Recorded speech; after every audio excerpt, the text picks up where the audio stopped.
මගේ අවුරුදු 21ක් වෙන මගේ දරුවා මේ ළමයා ඉගෙන ගන්න ළමයි. ඇත්තම අද උදේ රස්සාවට යන්න බස් එකට නැග්ගා.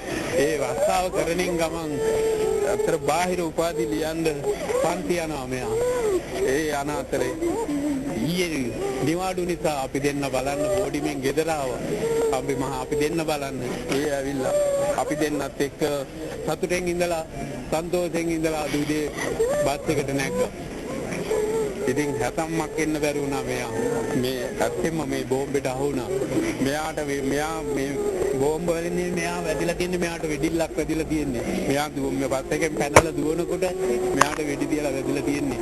ඇත්තෙම මම කියන්නේ මේ වාගේ මේ මගේ ළමයා විතරක් නෙවෙයි ඔක්කොම අපේ මිනිස්සු ඇත්තටම මේවා නම් නවත්තන්න ඕන අනිවාර්යෙන් මේ සටන් කරන්න ඕන එක වෙනකන් සටන් කරලා විනාශම එක ඉවරයක් වෙන්න ඕන අපිට සාමයක් උදා වෙන්න ඕන මේ රටට මේ වැඩක් නැහැ මේ බයෙන් සැකෙන් ජීවත් වෙලා වැඩක් නැහැ මේ රටේ අතිගරු ජනාධිපතිතුමාට මම කියන්නේ කරගෙන යන දක්න කරගෙන ගිහින් ඉවරයක් කරන්න මේක කියන එක තමයි මම කියන්නේ හදවතින්ම කියන්නේ මම ඒකම තමයි වෙන විකල්පයක් නැහැ සාමයට කතා කරා මෙච්චර කාලයක් නැහැ ඉන්නේ නැහනේ කතා කරන්න එන්නේ නැහනේ සාමයට දැන් කවුද කීයක් කතා කරනවද වැඩක් නැහැ කතා කරලා සාමයට කරන්න තියෙන එක ඉවරම කරන්න මොනවා හරි ඉවරම කරන්න කියන එක තමයි මම කියන්නේ මේ වගේ අකල් මරණ වලට ගොදුරු වෙන්න එපා කියලා අපි මේ දරුවෝ මට 3 දෙනයි ළමයි ඉන්නේ පුතාලා දෙන්නයි මගේ බාල දුව මගේ මේ තව බැඳලත් නැහැ මෙයා ඉගෙන ගන්නවා තාම ඉගෙන ගන්න අතර රස්සාවක් කරනවා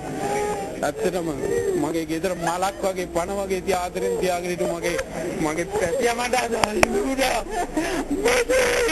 වගේ කවලාවයා මට අයිමුඩා මේ වගේ වඩ ඉඳ තියන්න දෙන්නේ පස්සේ ඊයේ ඒවත් ජලන්නේ ඔබතුමාලා එකතු වෙලා මේවන් දේවල් වලට ඉඳ තියන්න එපා මං ඉන්නේ මං ජනමාධ්‍යෙන් ඉල්ලන්නේ මේකම තමයි ඔබතුමාලා කියන්නේ terus juga boleh ya අපි දැක්කා මේ ජනමාධ්‍යවල මේවා